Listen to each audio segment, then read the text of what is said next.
I'm a little concerned because I'm the red shirt on the stage today. That puts me in a bad place.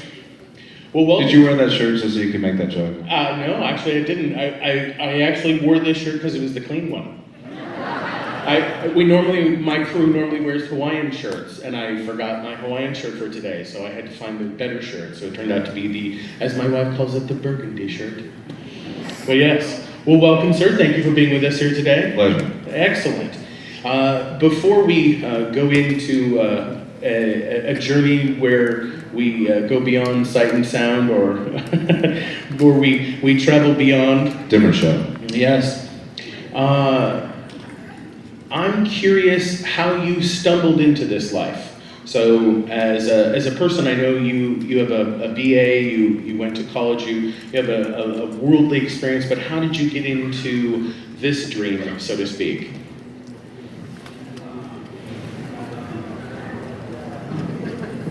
Well,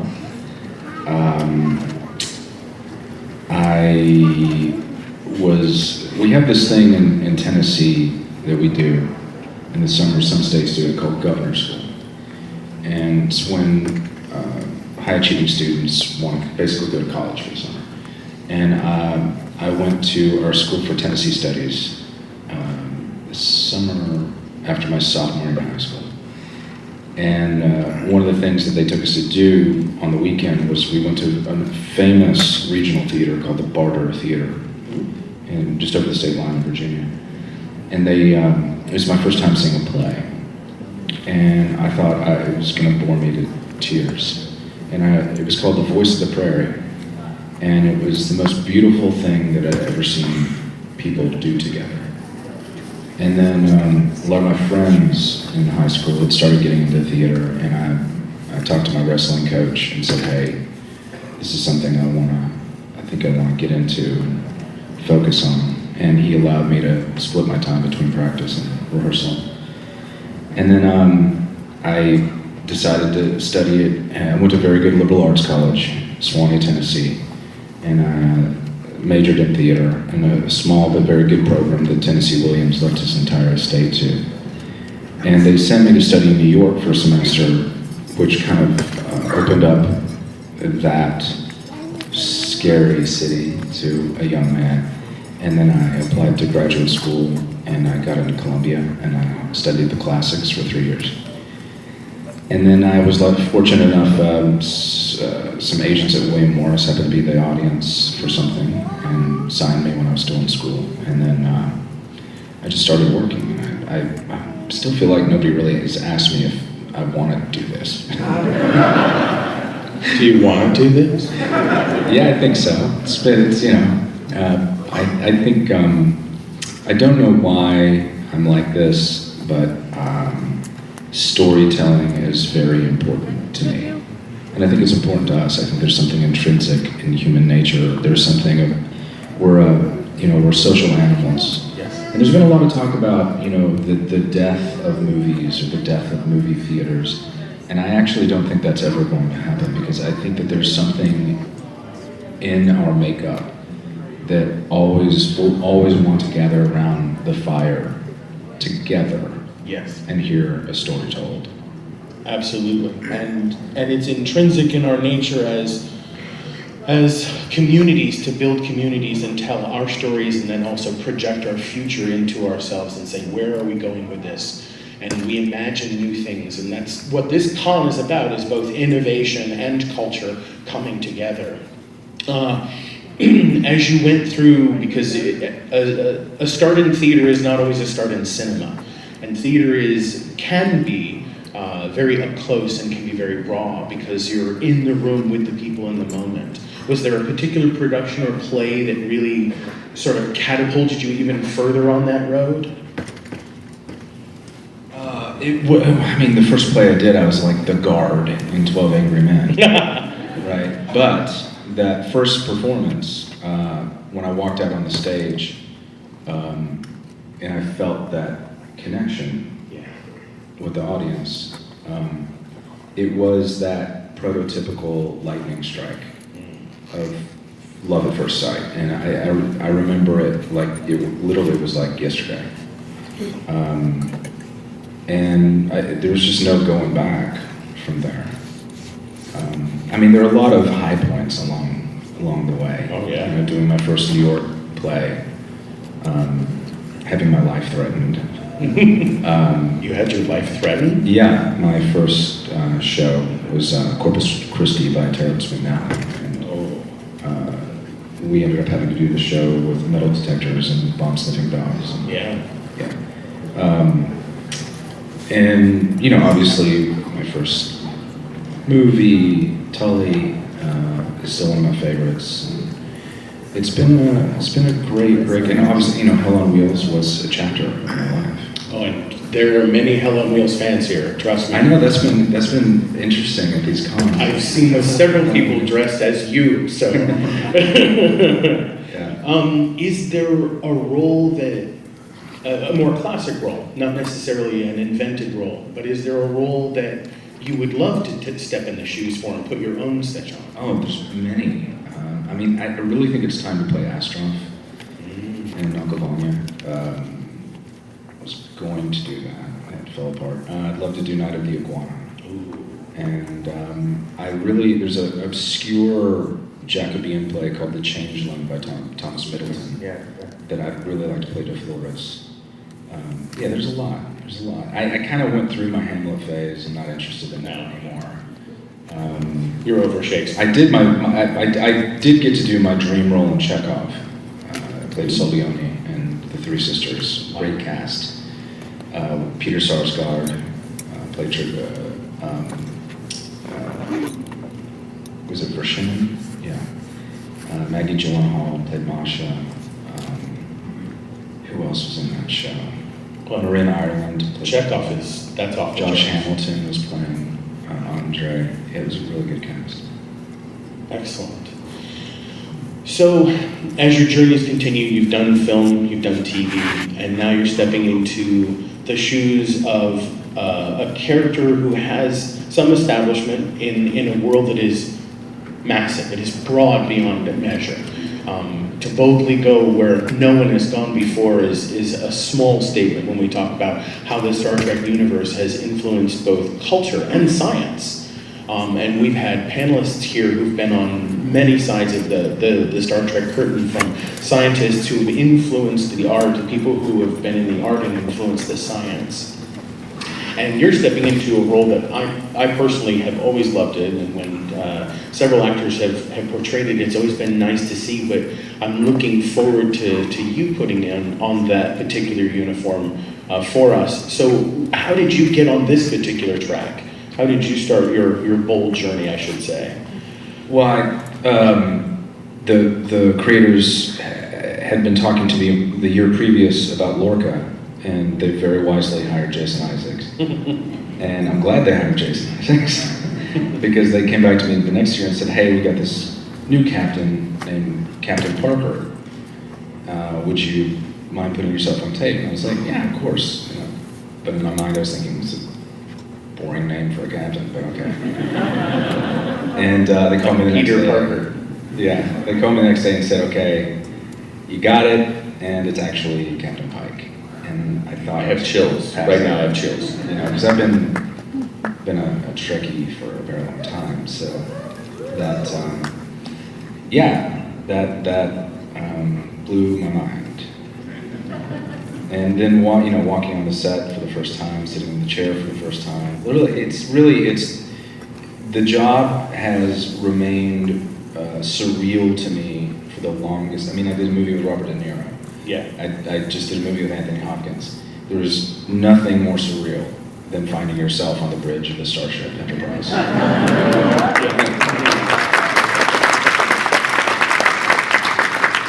So you mentioned that you're a Trekkie. My question too is do you have a particular flavor of Star Trek? Is there a cast or show that you hone in on, or is it just all broad, all across the board? You know, I grew up on the original in syndication, so I have to pay homage to that. But then, the next generation was high school for me. But then when I got into college, I stopped watching TV, and suddenly it was 7 years later. So I've got a lot to catch up on still on the next generation. But those two, those are seminal. Excellent. If you could have stepped into those casts, would you want to play a character that already exists, or would you want to step into a new role? I think Data is like the best. I met Brent, finally met Brent in Las Vegas a couple of weeks ago, and he got out of his car and he goes, "Hey man," and I was like, "Hey, finally." And he goes, "Man," he sits down and it turns out he's a huge Hell on Wheels fan. He's seen every episode. And that's all he wanted to talk about. All I wanted to talk about was Data. No. You're Star Trek. No, Hell on Wheels. Yeah. It's like my father was a sports writer, right? Oh, yeah. And but originally he wrote theology, and he was invited to a worldwide religious conference hosted by Sun Myung Moon in the 1980s, and he went because he wanted to talk to Sun Myung Moon about religion and evangelicalism in South Korea. And he got there, and it turned out all that Sun Myung Moon wanted to talk about was football. and that's your mom. So your dad was a sports writer, your mom was in golf, right? My mother was a professional golfer. Nice. That's a match right there. When you got offered the role and you knew you were going to step on to this set, was there anything you did to bolster yourself for that, or did you feel like you were instantly prepared for it? Pray.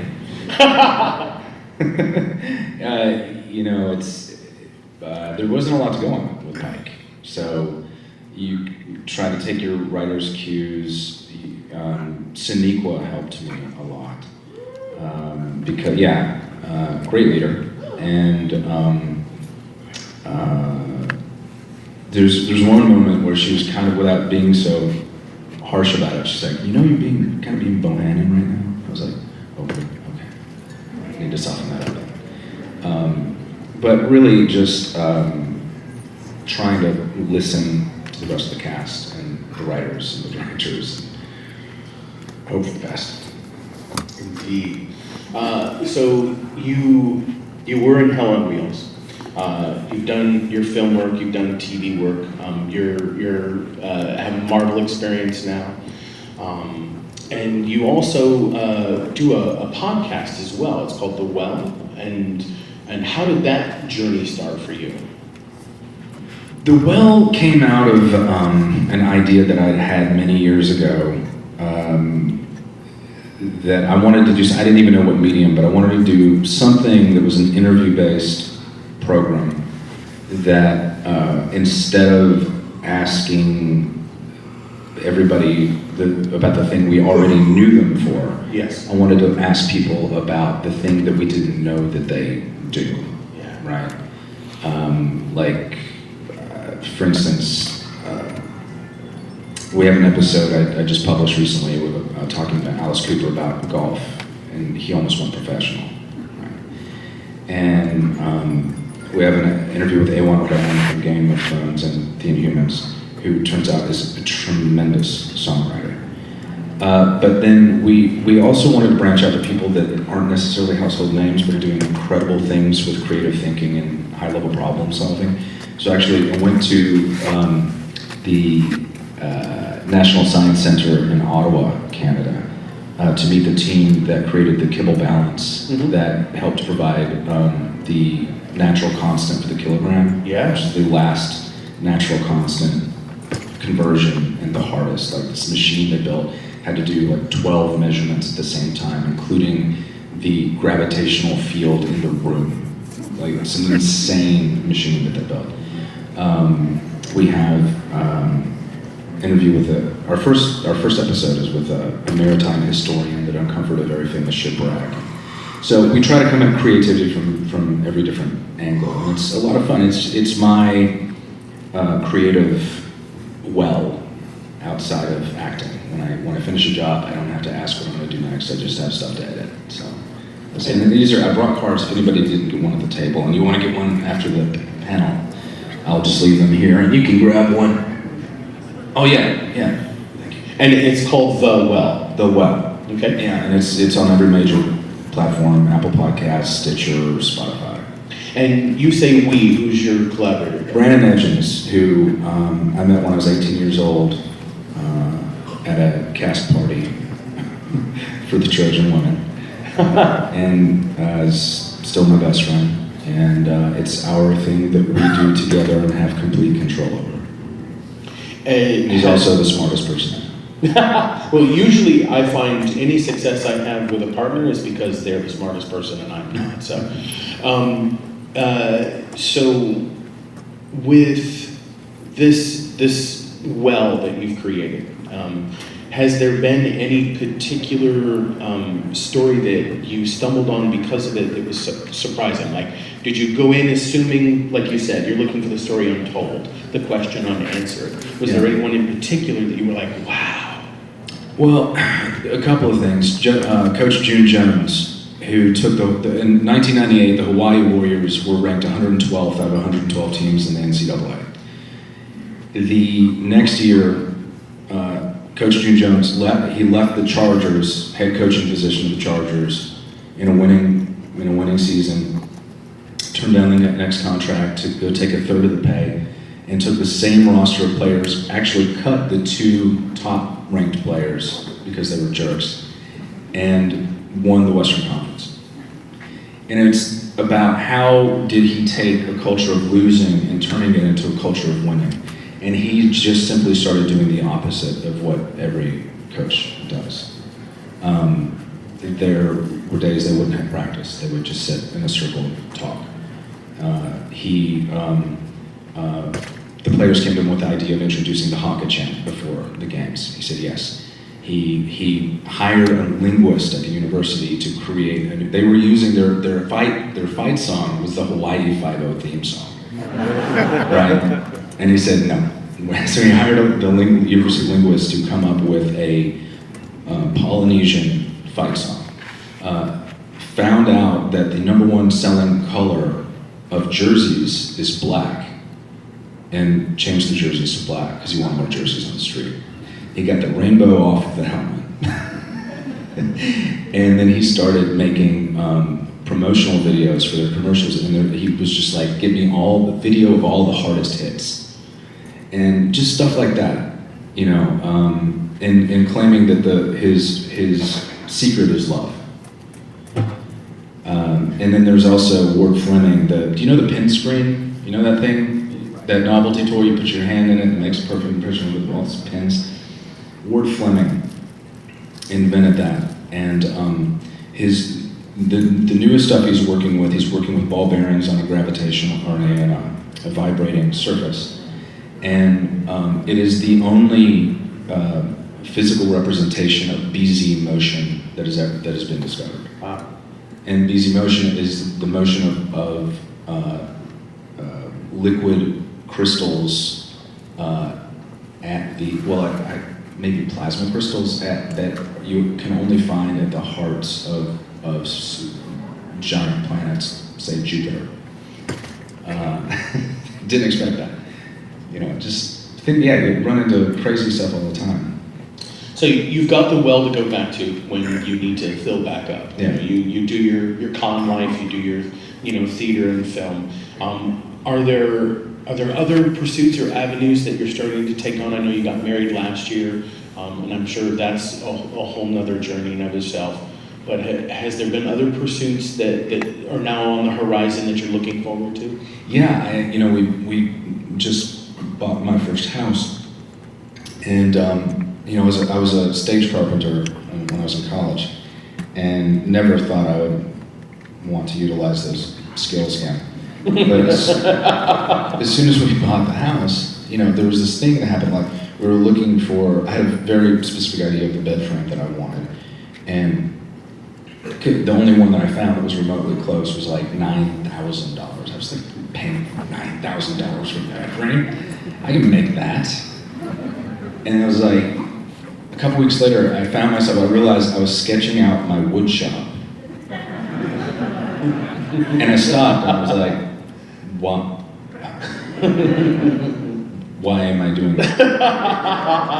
And I was like, is that a law that every man who buys a house suddenly has to make must build, must fix. It's something genetic, right? But I'm getting really excited about it, you know? And my uncle is actually, he teaches woodworking, so he's a great resource. It's always nice to have friends and family to help out. Yeah. Well, I think we should turn our friends loose here and let them ask their questions. So ladies and gentlemen, if you have a question, you can come up here to the microphone for us. Our Don't lovely, be shy. yes, our lovely assistant here. You're number one. I'm a big fan of Hell on Wheels. I was wondering what it was like working on that show. You know, like I said, it was a chapter in my life. My heart is very close to that show. It's very close to Colin Bohannon. I have a lot of love for that show. I'm still in touch with a lot of those people. I was just texting with Phil Burke, who played Mickey. He's going to come up and hang with me because my wife's in Canada. John Worth was just at our set. We did a surprise second wedding ceremony, which we told everybody was a housewarming. John Worth, the showrunner, was there, as well as Chad Oaks, the Calgary producer. The best part of Hell on Wheels is that it was all days exterior, which is really kind of, it's a producer's nightmare. I don't know of any other show that was all days exterior. Lost was close, but they still had a studio. We had a studio the first 2 years, but the second year we used it all of 5 days. So we just needed to save money on that and just do everything in the field. Because even those buildings we had, they were just clapboard set pieces, you know. They were functional buildings, but they were just boards. And I want desperately to do something like that again. I want to do another Western. I'd love to work in Calgary again. I have family there now. And yeah, it was incredible getting paid to ride a horse and shoot a gun. Like, you know, I'm surprised I would have paid them to let me do that. So, yeah, it was great. Awesome. Thank you. I have to interject here because I was auditioned for this role by this guest here in her dress. And I don't know if you can see that dress, but it is a magnificent Star Trek dress. Nice. Sequins and badges and all, so. Thank you for being one of my favorite captains. You did a great job. Thank you. So obviously you did a lot of film work before you stepped into this kind of role. As you mentioned, the Star Trek is a huge universe, and now suddenly you're at Comic-Con and you've got sort of this bigger following. And I kind of wonder how, or do you feel at all that sort of changed yourself and how you're seen, how you're approached, that sort of thing? The question is how, if it's changed what? So I kind of wonder, as an actor, has it changed how you're seen, how you're approached, how you're recognized, that sort of thing? Not too much. I mean, like at events like this, obviously people know who I am, or you know, or if I'm at a function where there's a red carpet, people will know who I am. You know, they'll scream my name. But like, I don't walk in the kitchen and my wife goes, "Oh my God, it's Anson!"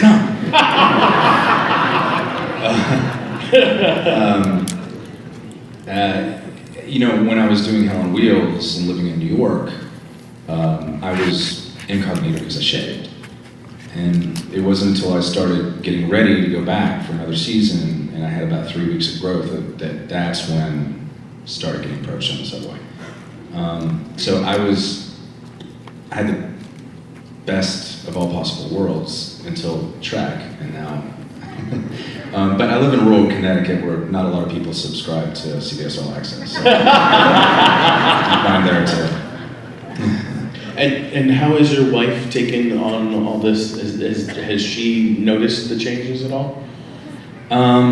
She doesn't really pay attention to too much of that stuff. She's kind of, she doesn't really pay an enormous amount of attention to pop culture, nor does she really care about it. Yeah, that kind of stuff. She doesn't get starstruck. She thinks it's cool, and she celebrates with me when I have reason to celebrate. But she kind of, you know, accepted that I was famous and I was an actor early on, and then that was really it.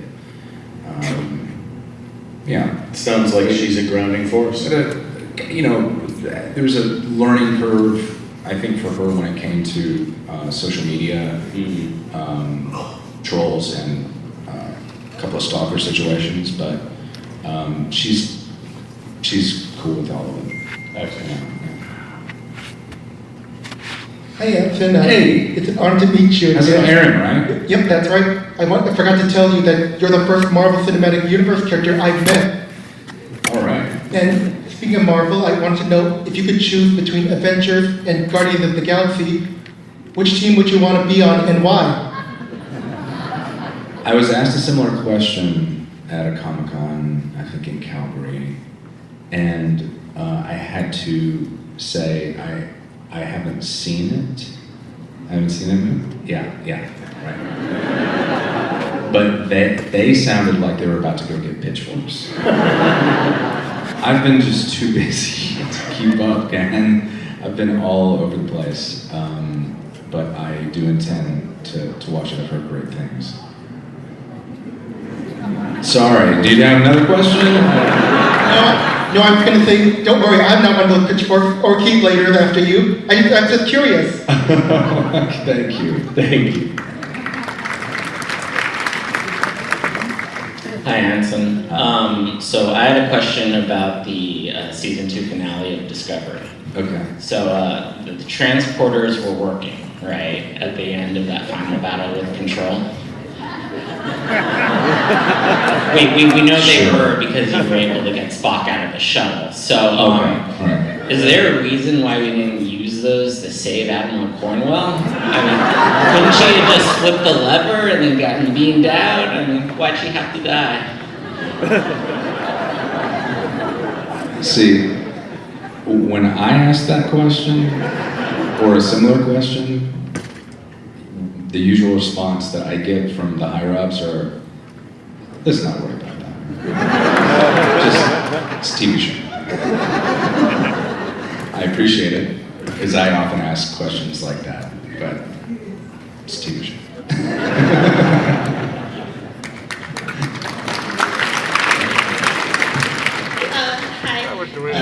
So I'm a closeted trans guy at home, and Pike was really like a warm, comforting, masculine presence for me. So how did you take Pike, who was kind of cold in the cage, and make him such a warm, inviting character? That's a good question. I guess I didn't quite see it like that. I didn't think of Pike in the cage as being cold. I thought of him as being a much younger man has some real, going through an existential crisis that is somewhat self-centered, as young men can be. I have been in the past, and probably still am in some ways. So, and I didn't think so much about being warm as I did. I knew that Pike was Roddenberry's original vision for what a Starfleet captain should be, so I did know that on some level he had to be the embodiment of Starfleet code and conduct. And so I kind of tried to do that, along with certain clues I would find in the material. Like that first bridge scene, he gets everybody's name immediately, and he asks them for their ideas. He's a man who knows his greatest asset is his crew. And so you want to treat your greatest asset with care. So maybe that's a cold way of looking at it, but I appreciate that you saw it like that. Does that answer your question? Yeah. Cool, thank you.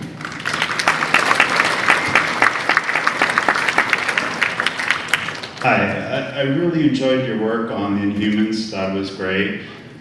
Wanted to know how, since one of the actors' medium is your voice, how did you approach that part where you had no way of speaking other than communicating through hand motions? Well, that's the reason I did the job. is I wanted that challenge. You know, I like oh shit roles. Roles that make when I read them, I go, oh shit, how am I going to do that? Need that on a t-shirt.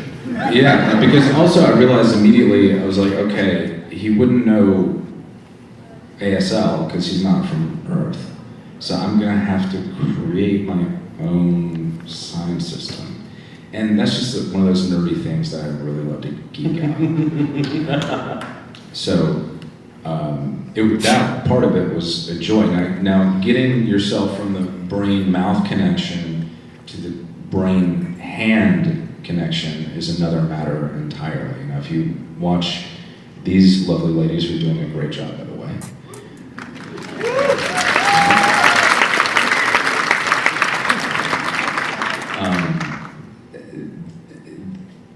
They move like similar to an orchestra conductor, which is one of the things I would go and do when I was getting ready for that role, is watch the orchestra conductor. And there's a great concert at the Guggenheim around Christmas time where you can go around the loop and you can actually stand where you're facing the conductor. They move like dancers. They're fluid, there's a conservation of energy. And so I would rehearse my lines like I was rehearsing a dance, just to get it in the muscle memory of my body so I didn't have to think about it. Does that help? That's great, thanks. Excellent question. Eyes up for Anson Mount, everybody.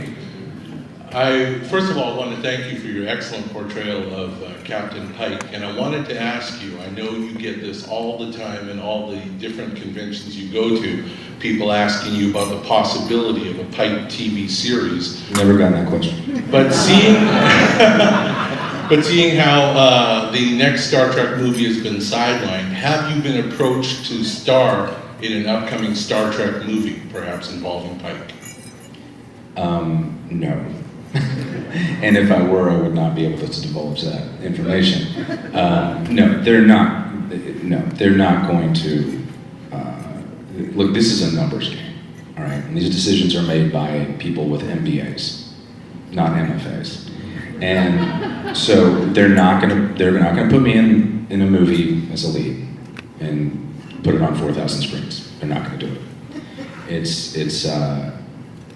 you know, if they decide it makes financial sense to do a Pike spinoff, I'd be very open to talking to them about it. But you know about as much as I do in that regard. So, you know, we'll see. I do know that they're listening. You know, they are noticing what people are saying on social media. And so, you know, if you want it, talk about it, tweet it, write about it. It does, you know, they are listening. So we'll see. I don't know. I need a job at some point. Sounds like we need to start doing our own work here. Thank you and good luck. We'll be signing the petition for that. Thank you. Appreciate that. Hi. When you got the part of Pike, did you get any advice from Colin Meaney, and do you have any stories about working with him? You know, I went to, Colin was doing a play on Broadway. He was doing Iceman Cometh with Denzel last summer.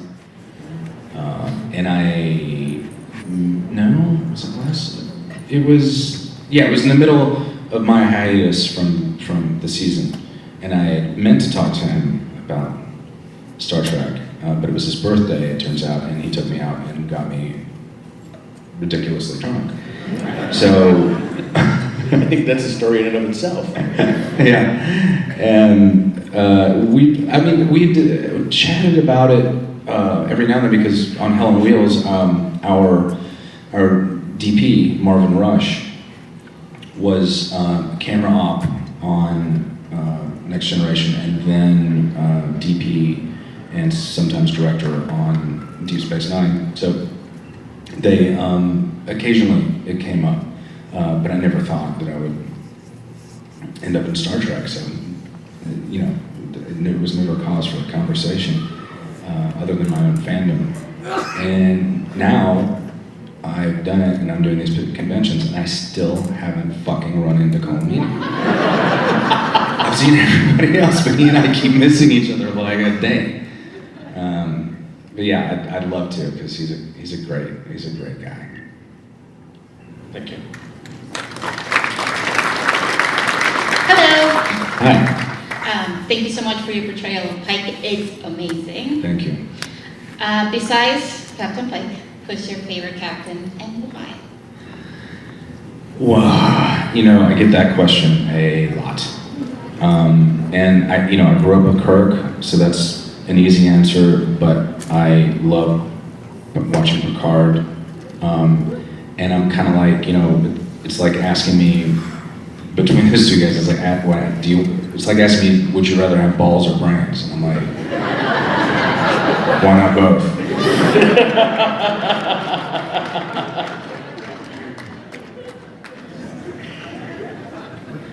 Hi, Anson. Any funny or memorable moments from the filming of Discovery? I get that question a lot too. The thing that usually comes to mind is Sonequa likes to, when I'm least expecting it, she likes to tackle hug me from behind, and it makes me scream like a little girl. She thinks that's real funny. So God, it's so I never get wise to it. And so yeah, that. And every day is a riot with Jonathan Frakes when he's directing. So yeah, we always I make fun of him for the way because he likes to be on set because he's a fucking actor. And he doesn't like to go back and be in Bailey Village. There's a little monitor on the set, and when it gets to the end of a shot, he likes to let the camera linger for, I don't know, extra material or to extend his possibilities for cut points. And you'll be holding a moment and you'll hear Jonathan Frakes going, yes. And we're in the moment. And yes, the camera floats by. It's beautiful.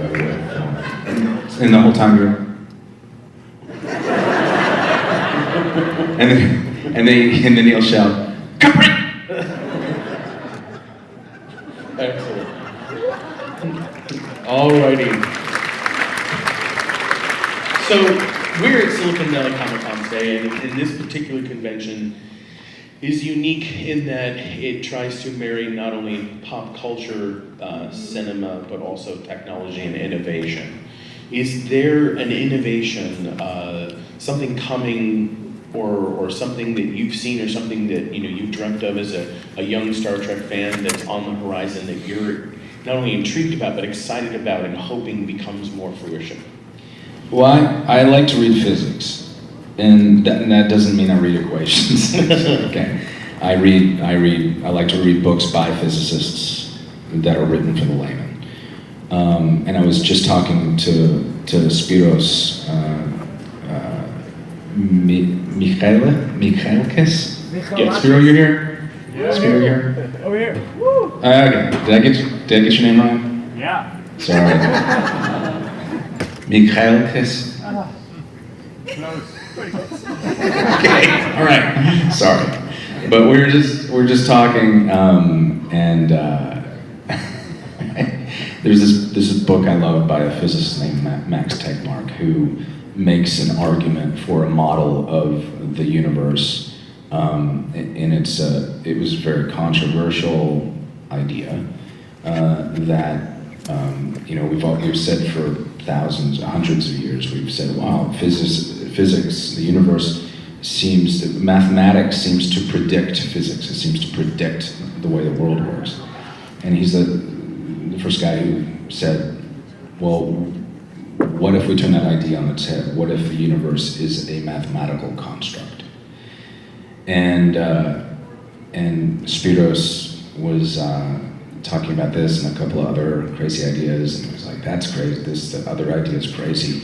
But now this guy, Max Tegmark, who you were just talking about, that he has this idea that's even crazier about the universe being mathematical function, but he is right. I was like, really? And then he explained to me, and my head was blown. So I think that there is. I was talking to the Waz yesterday about the marriage of entertainment, human curiosity, and engineering, and just in human endeavor. And he sees tremendous potential in that. I mean, like, you know, also, Spiros and I were talking about the momentum of discovery that's going on right now. It's incredible, and it's just about to get faster. And I think that, especially with the advent of AI helping us to do this, I think it is very, very important to keep our mind's eye on ethics and philosophy, as well as development. And that's why one of the reasons that I love Star Trek is because it isn't just a fan base. It is a community, it is a culture unto its own. Because, you know, the reason we have storytelling, the reason we have mythology, is that it helps us expand the tribe. And human tribes, from the outset, matched the numbers of chimpanzee tribes. And then something happened that allowed our numbers to grow per tribe, and we were able to eradicate the Cro-Magnon, for instance. And this course of numbers growing developed with language. So what mythology does for us is it allows us to expand the concept of what we means. And everything else that binds us together is mythology, but I don't see mythology as a negative frame to look at us. You know, there is no such thing as a nation, but nations do exist. There's no such thing as money, but money does exist and helps us to form a more cohesive, more productive world. Star Trek is mythology, but it is real. And I thank you for letting me be in your house today and for letting me be part of your tribe. That's all I have to say.